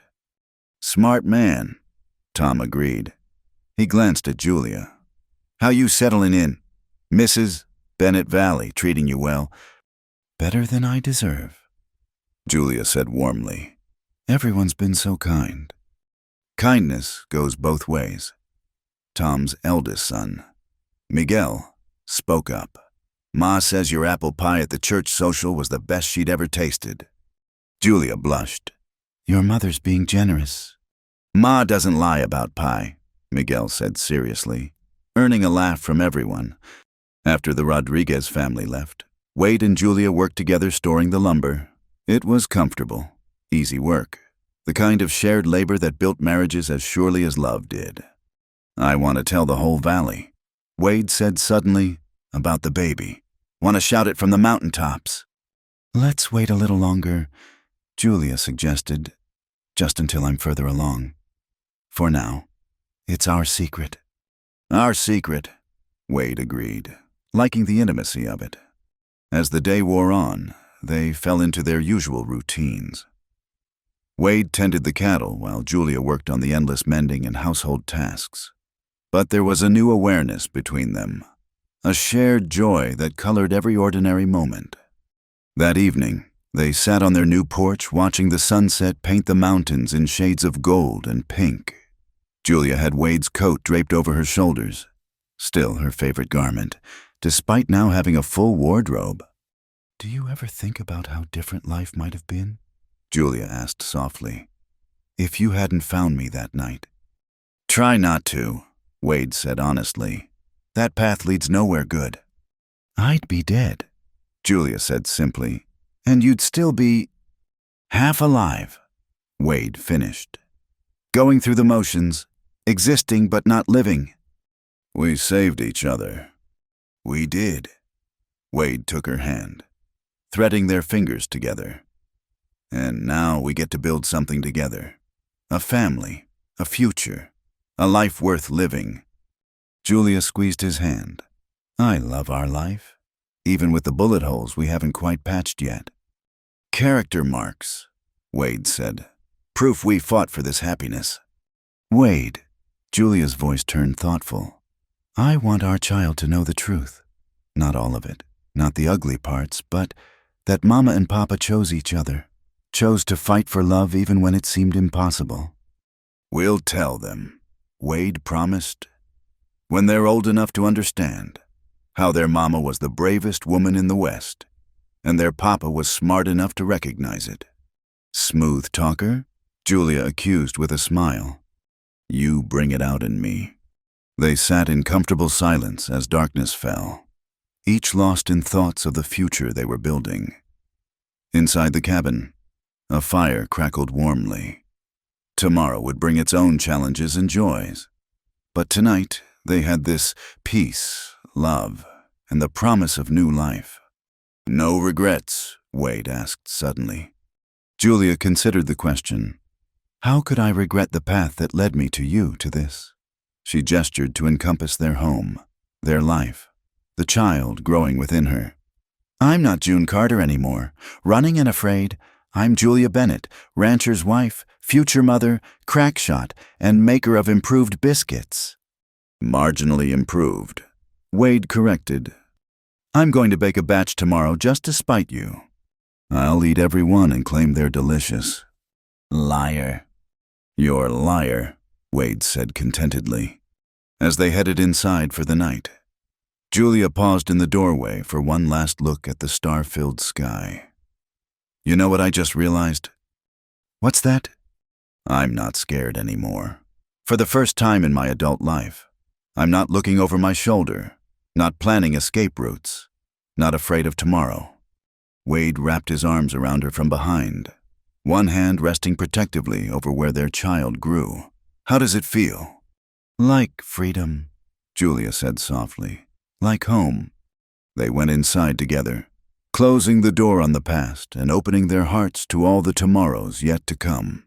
In the place where fear once lived, hope had taken root and bloomed. Where loneliness had dwelt, love now made its home. And where two broken souls had once merely survived, a family now thrived. The cabin stood strong against the Colorado night, its walls scarred but solid, sheltering the precious life within. By the fire, Wade's coat hung on its usual peg, no longer needed as armor, but kept as a reminder of how far they'd come. From a desperate night hiding beneath leaves to this moment of quiet joy, it had been a journey neither expected but both had needed. Spring would bring new life to the valley and to their home, but tonight, in the warmth of their hard-won happiness, Wade and Julia Bennett were already complete. Two hearts that had found their way through darkness to light, proving that sometimes the greatest adventures begin not with grand gestures, but with simple human kindness. A coat offered to a frightened stranger, a choice to help rather than turn away, and the courage to believe that love could bloom even in the rockiest soil. Their story would continue with crying babies and sleepless nights, with first steps and family gatherings, with all the ordinary miracles that make a life. But it had begun here, in this cabin that bore its scars proudly, with two people brave enough to choose hope over fear, love over loneliness, and a future together over the safety of solitude. And that, perhaps, was the greatest triumph of all. Thank you so much for listening to this story. I'd love to know where you're listening from, so please leave a comment below, sharing your location and thoughts about Wade and Julia's journey. If you enjoyed this Wild West love story, please subscribe to Wild West Stories 1850, hit that like button. And don't forget to press the hype button to help more people discover this tale of courage, redemption, and love against all odds. Your support means the world and helps bring these frontier stories to life. Until next time, partners.